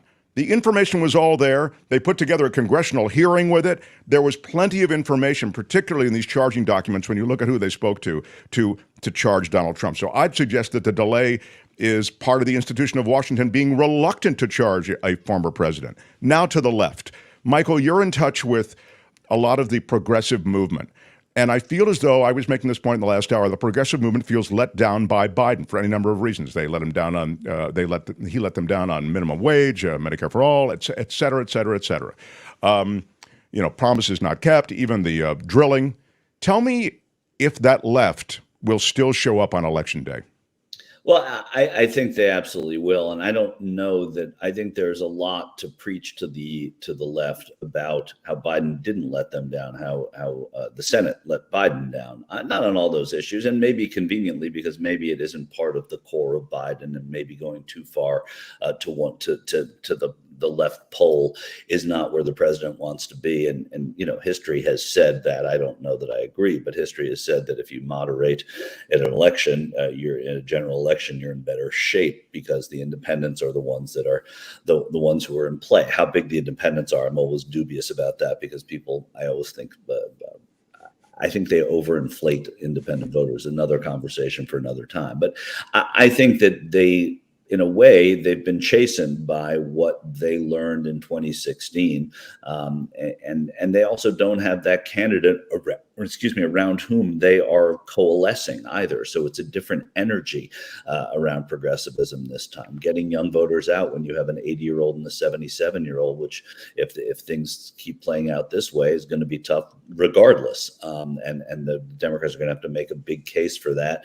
And I think the Supreme Court is going to be more of an issue, which is good. And going back to what you were saying about attorneys general, I don't think we should ever be rah-rah about the attorney general in a perfect world. So I think it's okay if we have an attorney general who doesn't really sort of inspire people other than lawyers, because that means they're doing their job responsibly, diligently, and with whatever speed. Yes, we all knew a lot of information. We thought he should have been indicted years ago, but there's a lot to a legal case. There's a lot of evidence. There's a lot of confirmation. There's a lot of putting the pieces together. Just because a House committee was able to get those answers and that information doesn't mean that falls under the same umbrella when it comes to bringing charges. I don't want to get into a rugby scrum here, but you could have appointed Jack Smith at the very beginning of the Biden administration. You could have. They waited. So, I mean, I'm sorry. I will not give ground on that point. I think I'm not Garland asking didn't want to ground, bring it. but I'm also saying that there are practical reasons from legal people I know have told me that. Could it have happened faster? Did we want it to happen faster? Certainly a lot of people did. And you have more people in your camp than exist in the other camps, especially on the Democratic side. But there are also logistical parts of this. Okay, yeah, and I think, too, Mark, look, he could have gone earlier, as I said, I think. But you want when you go against a former president, you want to go with caution. And I think that was what Merrick Garland is, anything but, he's everything but, and cautious. That's what he is. He's cautious. And you can, be upset at him for that. That's fine. But they are going to do it. And I think that, I know was it Rothman? Who was it that told you that they're not going to make it to Katz? to court? Katz is the knows the former federal prosecutor. Right. Yeah. I'm not. But did he say that before yesterday? He said because it. Yesterday, he said it. Yeah. Go ahead. Yesterday, and I think before the court hearing, he said it before the court hearing because you're not. That's correct. That's correct. And the court hearing showed us something different. The court hearing showed us that these judges, the magistrate and especially the judge, are taking no guff, and they're not going to delay this case. And Jack Smith made it a very narrow case with a very narrow, even Barr pointed this out in the interview you played, and then I saw on CNN. This is a much narrower case. This case can get to trial before the election. And because it's going to be played out, you're going to hear Mike Pence is going to be the lead witness. So he's going to be up there, a Republican, testifying to what happened inside that in those rooms. Not just a Republican, Jim, a Republican who's running for president too, and who was thoroughly loyal to this man until this one thing. He couldn't do that, but he messed up COVID for this guy. Pence was right on that team who killed people because they didn't take COVID seriously. So he's going to be up there and he's going to carry some credibility.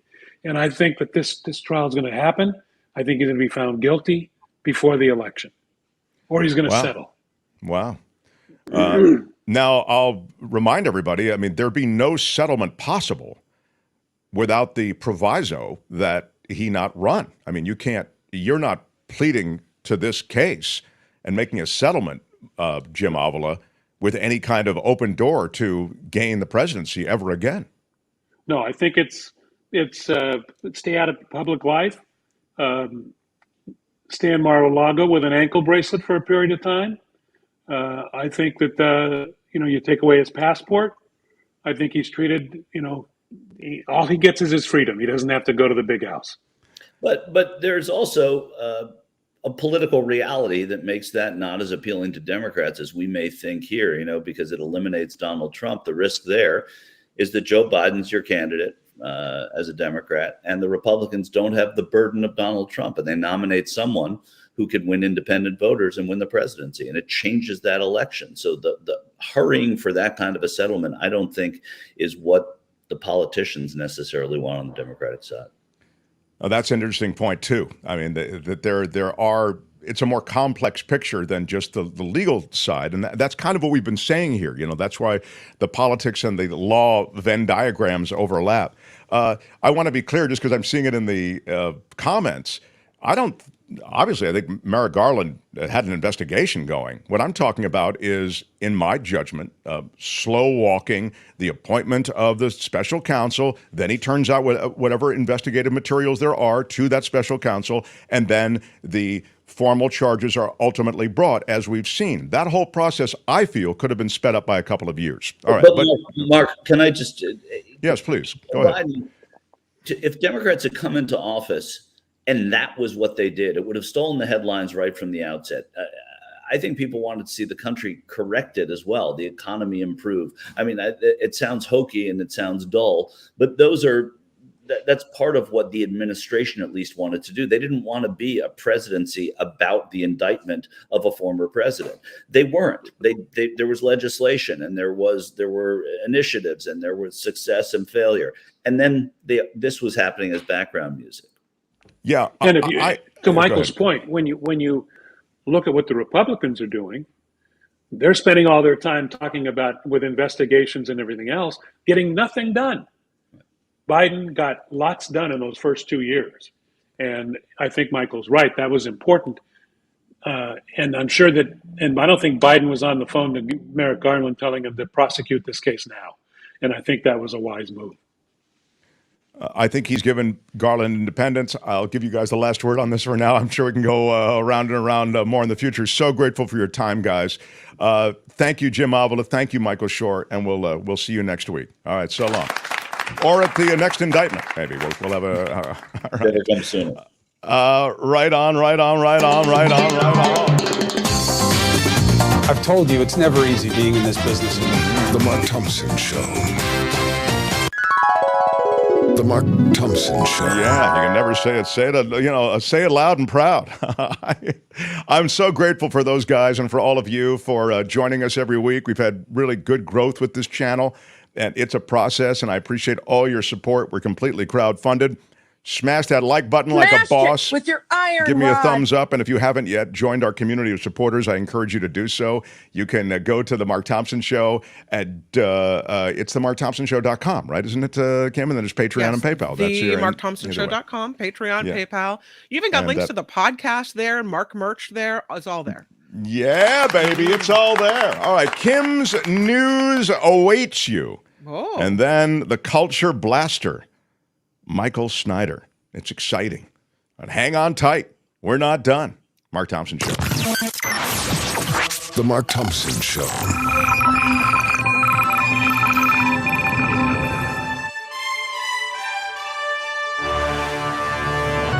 On the Mark Thompson Show, I'm Kim McAllister. The White House today taking a victory lap over the latest jobs report. July data showed the smallest jobs increase since 2020, but it does reveal the U.S. economy remains on solid ground. Wall Street has reacted to this report, with the Dow jumping more than 200 points. The 2018 Parkland, Florida school shooting is being reenacted today, but with live ammunition. The reenactment at Marjorie Stoneman Douglas High School is part of a civil suit against a former sheriff's deputy who stayed outside during this mass shooting. The reenactment will trace the killer's movements during the attack that killed 17 people and injured 17 more. The owner of a flooring company will spend 4 months in jail for shorting workers about $1 million in overtime. What? The Santa Clara County DA says the owner of All Bay Floor in San Jose also pleaded guilty to lowballing his payroll to curb his workers' compensation premiums. A judge sentenced him to 4 months and $580,000 and 200 hours of community service. The DA's office says anyone who believes the firm may owe them overtime is to file a claim with the Labor Commissioner's office on the website. The series of Taylor Swift concerts in Los Angeles is estimated to bring a big economic bump to the local economy. 6 nights of the Eras Tour at SoFi Stadium in Inglewood could add $320 million to the Los Angeles County gross domestic product. That according to the Center for Jobs and the Economy. She is a firestorm, that one. Area employment will increase by 3,300 jobs, translating to $160 million in local earnings. $20 million in state and local sales taxes will be collected, and income tax paid into the state by Swift and her companies could total more than $17 million. Fans who attend one or more of the concert dates are spending about $1,300 a night on everything from tickets to outfits, merchandise, foods, and drink. The local hotel room rates are estimated to be about 16% higher than on a typical night as well, averaging more than $300 a night. So we just need a bunch of her to bring this country all the way back, is what you're saying. We just need her not to stop the Eras Tour. Just keep it going. Keep going around the country. She's adding dates, so it might happen. Keep bringing it. Yeah. Lottery players hoping to become a billionaire with tonight's drawing for the Mega Millions. Jackpot now ballooning up to more than $1.3 billion with no winner since April. Second largest prize in Mega Millions history.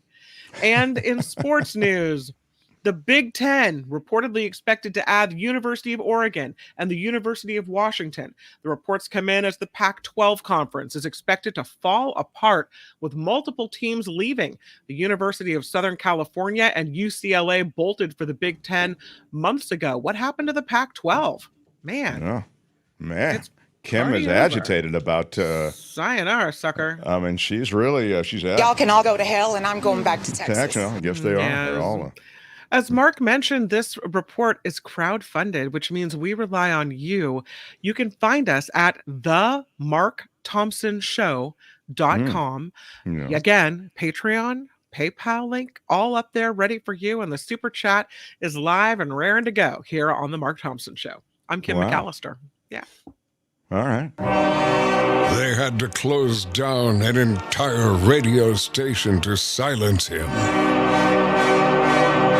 And now he's here. Ladies and gentlemen, Mark Thompson.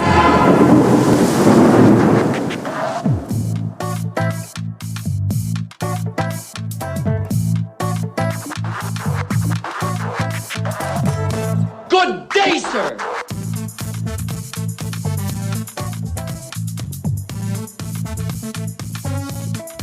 Seriously, what the Google it.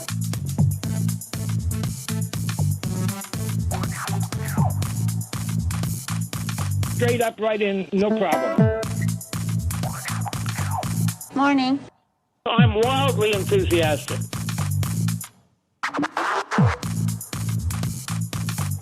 Your Honor, I'd like to ask for a recess. You cannot say you love your country. They pay me a lot of money for having attitude. Why didn't you have better judgment? What the hell is going on in the United States of America? Can you let him finish, sir? Why are you yelling? Loving it, loving you, loving everyone who's joined us on this Friday. I love Fridays. All our favorite visitors come in, you know. It's really, really cool. So thank you for being one of the visitors and hanging out with us. I will tell you, before I get to Michael, is there anything else I need to attend to, Tony? Tony didn't get it should be in the rundown, the list of movies. Did you not get it? Let me check. Are you not added to that rundown? Oh, my God. It's always something. They do this to me all the time. You know, they do this to me all the time. I don't know what the hell they do it for. Michael sends the list the night before, and somehow he doesn't get to Tony? I mean, my rundown. Did you get it? It's blank. Yours is blank? It's okay. I can manage. Kim, I'll do you follow have you it? on the fly. I think I do, and I'll make Kim sure has Tony it, and gets she's it. pretty good, yeah. Yeah. And she'll push it onto you. Wow, I love it. There you go. Now that is a rare moment of synchronicity on this show. Very well done. This guy, something good about me. Okay.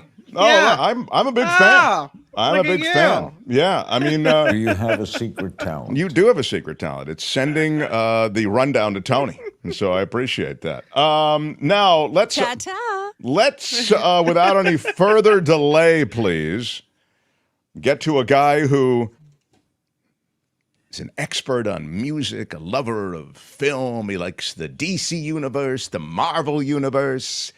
It's comic books. It's some weird Korean film with subtitles. He does it all, and he comes and goes on a rainbow. How about it for the great Michael Snyder, everyone? How about it? Hey, it's the Marky Mouth, Kim Possible, and Tony. Tony, is he hot enough for you, Tony? It's not hot enough for me. He seems a bit low. Spark me up. Bump him up Spark a bit. me up, buddy. Come on. Tony was in here, and he, I don't know. I can hairily cure myself. There you go. There we go. There you go. Hey, Thank listen, I have to say I'm so glad we're starting a little later these days. It gave me more time to tune into CNN and MSNBC this morning, and I got to say I am loving this latest episode of Arresting Development.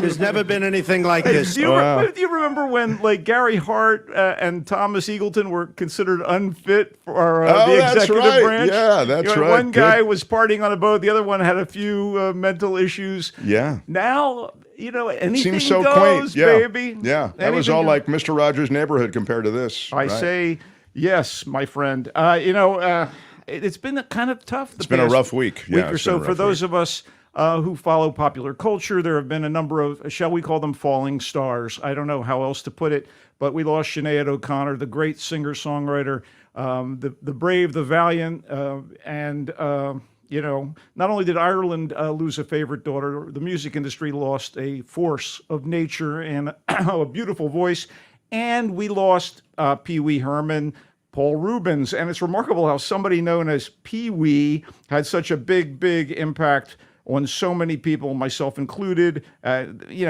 Manic, jubilant, forever pubescent. Pee Wee Herman, his character was funny and freaky and kind, and kind of an all-ages comedy triumph for the guy. Paul Rubens left too soon, as far as I'm concerned. I mean, he was only 70 or so, and transformational talent is what I said on the air. I found the breadth of what he did with that one character, Pee Wee Herman. It would have been enough, but he was also a very good actor. And he, turned toward, you've seen him in all the other stuff. In Blow, he was very funny in Buffy the Vampire Slayer, the movie. He did a lot of good work outside of the Pee Wee character. If there's any cosmic justice, Pee Wee is off on his next big adventure. Yeah. I don't know where and how, but, we miss him. I had to do a mea culpa here. Due to circumstances beyond my control, I was unable to review the weekend's two, and this is in quotes, big movie releases. Teenage Mutant Ninja Turtles Mutant Mayhem, which is an animated feature scripted by Seth Rogen and his writing partner Evan Goldberg with a pretty cool cast of voice actors. I was never a big fan of the Teenage Mutant Ninja Turtles. I do love animated film. I hear this is interesting, although I looked at some of the examples of the work. It looked a little on the sketchy side, but here was my option. My option was a Saturday morning, 9 a.m. screening, literally 25 miles from where I live. And I was like, I just went through Friday night, baby. No Mutant Mayhem. And again, I'm not a big fan of the franchise. Right. This is interesting. This pulls back the curtain on the real world of you people who review these movies. It's 9 a.m. Saturday morning, and it's 25 miles from your home, and you're kind of lukewarm on the franchise to begin with. Right. So I was like, I think another couple hours of sleep. Anyway, the other one is something I was eager to see because I like crazy movies with a lot of action and lunacy. The Meg 2, The Trench, which is, I guess, the sequel to the movie The Meg. It's starring Jason Statham. This is the sequel to his action hero versus an impossibly gigantic shark. A giant shark. I mean, a big shark. A popcorn muncher, which I will admit to liking as a guilty pleasure, the first one. So they wouldn't let us see it. The movie company would not let the reviewers into an early screening. And, of course, that's always a red flag. Yeah, that pretty much tells you that the film might have some problems. I'm going to review the trailer. I mean, the poster is brilliant, right? This shark as big as a 5-story building, right? That with its mouth open, with the teeth of the yeah. But wait, a relentless carnivore. I felt bad about that, so I'm going to review the trailer. Looks like it was written by the shark from Jaws. That's my review. All right, very well done. Okay, that's how it looked to me. All right, so moving on. What do you have a review of, Michael? I do have movies to review, and it's nice to turn to the more indie fare and some foreign films. And we're going to kick off with a favorite film of mine this year. So far, the year so far is we're beyond halfway done. Directed by the immensely likable comedic actor Randall Park of the sitcom Fresh Off the Boat, and in the Marvel Cinematic Universe, he plays Agent Jimmy Woo. Shortcomings is a very witty, insightful, and thoroughly modern and sometimes tender rom-com about unfulfilled relationship expectations. And this is kind of a universal problem, but in the case of Shortcomings, which has a savvy and breezy screenplay adapted from Adrian Tomein's graphic novel by the author himself, the issues are seen through the interactions of three 20-something Asian Americans from Berkeley, California. So there's a Northern California connection. Nice, yeah. Okay, there's Ben, a slacker indie filmmaker who coasts through his day job as the manager of a struggling art house movie theater. His disaffected girlfriend, Miko, whose gig at a Bay Area Asian American Film Festival leads to a summer internship in New York. Disaffected. giving Ben a chance to pursue what my people call shiksa goddesses. Apparently, Ben has a taste for the other. I see. So he doesn't want an Asian girl? Well, he's involved with one, and he clearly cares for her, and they have a relationship. Okay. But the relationship is it's kind of on the rocks, and she goes to New York for the summer. And the third party is Ben's best friend, Alice, who's kind of a snarky, brainy lesbian grad student, constantly on the make. She's constantly looking for a little intimacy from, a series. She's a serial monogamist. I don't even know that she's a monogamist. Anyway, considering the unsettled state of their relationship and his own wayward ways, Ben starts to suspect that Miko is cheating on him in New York, so he and Alice fly there. Ben is there to spy on Miko, and Alice to tumble into her latest casual relationship. The lessons everyone learns over the course of Shortcomings are true to life and not simple feel-good baloney. The three central characters are brought to vivid life by Justin H. Min, who plays Ben and is a star on the rise. He delivers the sharp and clever dialogue, bang, bang, bang. He's got charisma. Ali Maki plays Miko. She's quite good. And Sherry Cola of the recent broad comedy Joyride plays Alice and steals every scene she's in. Shortcomings is kind of resonant and satisfying entertainment that's often laugh-out-loud funny, starting with scenes from a faux feel-good movie that pokes fun at pop film hits lauded for representation, such as Crazy Rich Asians. Oh, that's clever. This is highly recommended. Shortcomings is in theaters. And man, Randall Park, love him on screen, and he directs this with a perfect didn't know he was a touch. director. I thought he was just a performer. No, I think this is early in his directorial career, but it promises good things. You're a fan. Lauded is a ding word, and a resonant is a ding word. Okay, Dreamin' Wild was written and directed by successful Oscar-nominated Hollywood producer Bill Pohlad, who also directed the Brian Wilson biopic Love and Mercy. But instead of examining the life of a superstar like the Beach Boys' Wilson, Dreamin' Wild is the dramatization of a true music business story similar to that behind the award-winning documentary Searching for Sugarman. Someone is dredged up from obscurity and has to deal with the ramifications. Oh, wow. So what does Brett always ask me? Is it based on a true story? Yes, it absolutely is. Yeah. This is for reals. 30 years. I always felt that bit would be better after you laid out some fantastical kind of scenario, like superhero thing, then for Brett to ask, was it based on a true story? But he didn't do it that way. This is a credible, plausible, true story. Right. And indeed, it is a true story. Right. I just wanted to acknowledge Brett because we love him. We do love Brett. Anyway. I think he's coming on next week, by the way. Anyway, go ahead. Great to have him. 30 years after two teenage brothers 30 years after two teenage brothers released a pop rock album recorded on their family's Washington State farm, the duo of singer, songwriter, multi-instrumentalist Donnie Emerson and drummer Joe Emerson learned that the initially unsuccessful record entitled Dreamin' Wild has somehow been rediscovered by vinyl collectors and critics who are all gushing over it as a triumph.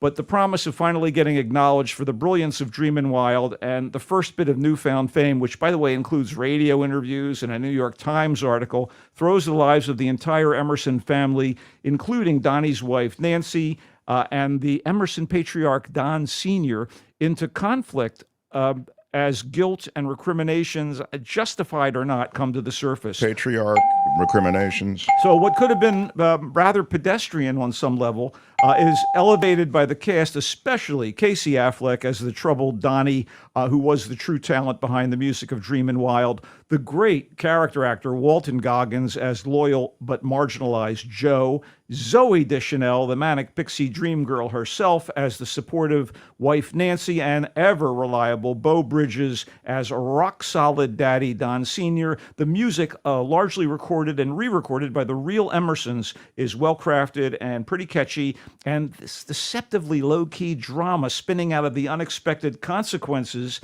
of being thrust into the way after the fact spotlight is very engrossing. Dreamin' Wild is a subtle gem. It's available in theaters, and it'll play well at home, but it's a good film. Wow.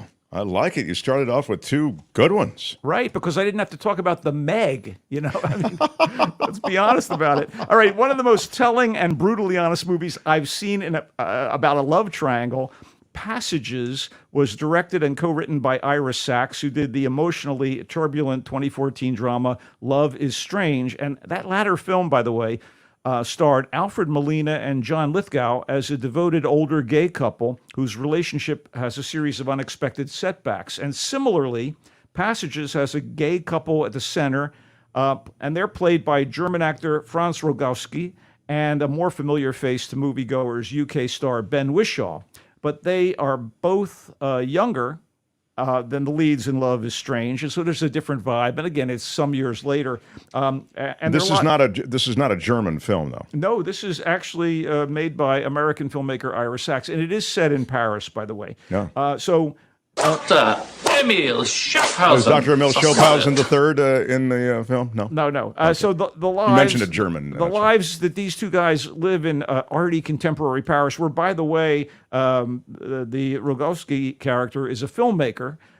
They're thrown into all kinds of trouble and conflict. They're wrenched asunder not by general hardships, but by one of them falling hard for a young woman played by French actress Adele Exarchopoulos, and she is the center of conflict again. So they're both fighting over this woman? No, they're fighting over the fact that the filmmaker in the couple is into the woman, and the graphic artist would like stability in his relationship with the filmmaker, but clearly that's not going to happen. Oh, that's cool. The filmmaker is so he's wrapped up. Yeah, he's so wrapped up in the woman. He's so besotted by the woman that his besotted, longtime lover is shunned to one side. Wow. So the tension and the conflict. I mean, again, that's fun. It sounds good. These are this and Shortcomings are about relationships in free fall, essentially. But this is it whimsical or rom-com-y, or is it a drama? It's fairly serious. Okay. It's that, you know what, I'll be honest with you, there are funny moments because the conflict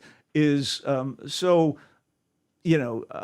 unlike what we see. People generally choose a side and stay there, and the filmmaker is like, yeah, no, this woman, what my old lover, and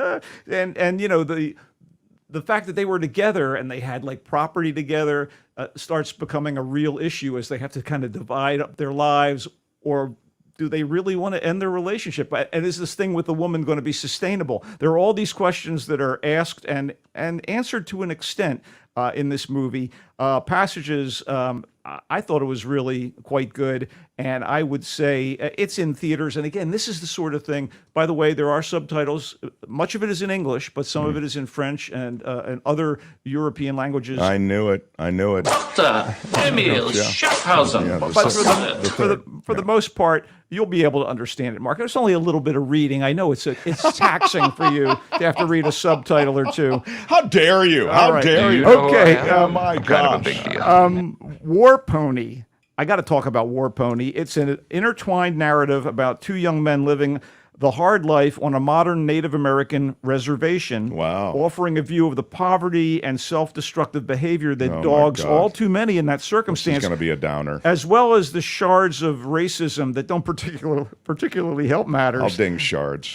So you got an ensemble of indigenous characters, and we see the situation through the eyes and exploits of the community's disaffected, damaged youth. We got disaffected again. Disaffected is a ding. And intertwined, they're telling me, should have been a ding. Okay. Anyway, the elements of this reminded me of Larry Clark's 1995 movie Kids. It reminded me of SLC Punk. It reminded me a little of The Bling Ring. Anything where young people are up to no good or having difficulties basically moving toward adulthood. Those sorts of movies are echoed here, but this has its own flavor. Amateur actors across the board bring serious verity, truth to this movie. Verity.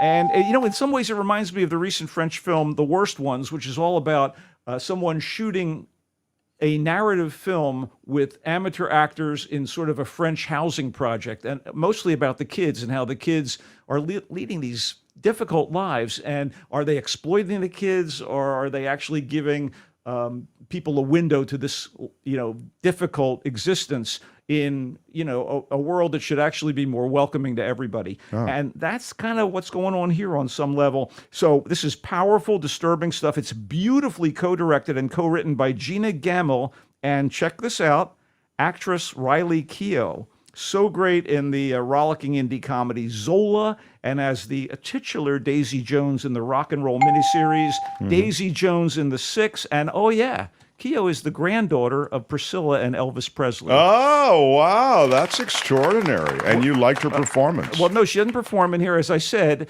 she's co-writing and co-directing. Oh, I'm sorry. I liked her earlier performances in Zola and Daisy Jones. I'm sorry. That's why I was distracted. I know. Am I hypnotizing you with my words? You are. Okay, good. Yeah. So please. Bill, in his early 20s, is a hustler and a womanizer and already well on his way to ignoring offspring he's had out of wedlock. Matho is 12 and way too old before his time, with a rather unpleasant home life. His father's enmeshed in criminal activities. Bill and Matho are our spirit guides, into this world, and it's an unsettling trip, but very, very well done. It's in theaters and available for streaming now. Again, it's called War Pony.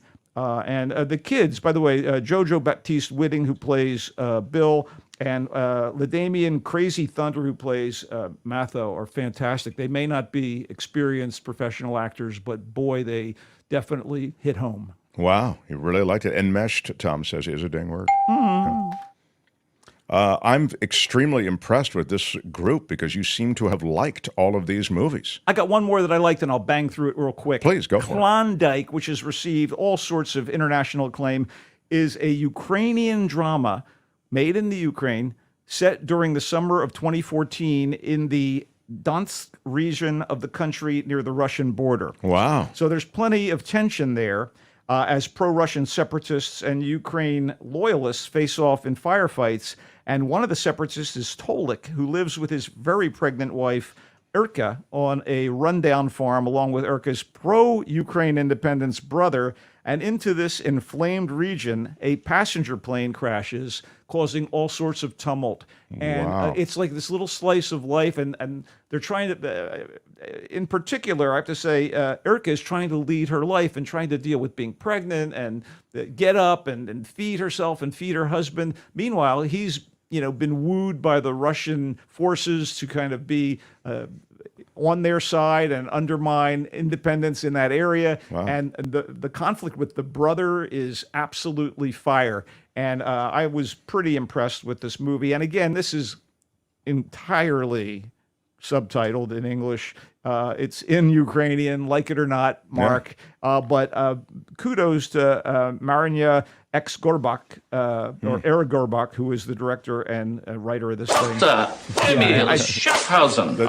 Was Dr. Emil Schaffhausen III in it at all? I mean, it does a foreign cast. No. I don't think so. But these are all new people we're not going to know because they're Ukrainian actors, you said. Yeah, these are people that are not familiar. Again, it's the shock of the new on some level. You don't know these guys. And so it makes it, in a way, more veritas, more real. Yeah, you get that reality. A quick note for video lovers, Futurama, 20 years later. Oh, wow. Matt Groening animated sitcom where a delivery boy is flash frozen for 2,000 years and ends up in the New York City of the future. It's back 20 years on, and there's a lot of jokes about that. It's now on Hulu. As a matter of fact, when the title pops up, the letters spin, but it first says Hulu-rama, which I think is kind of amusing. Oh, that's funny. And it still has Billy West as Philip J. Fry, our time traveler, Katie Seagal as his one-eyed love interest, Leela, and John DiMaggio voicing the snarky alcoholic robot Bender, and all the rest of the crew are on board. Futurama still has it, very funny, and of course they've updated some of the things that they cover. It's extremely topical. The first episode, Fry, our time traveler, is so distraught, he decides the only way he can get out of it is by binging his favorite show.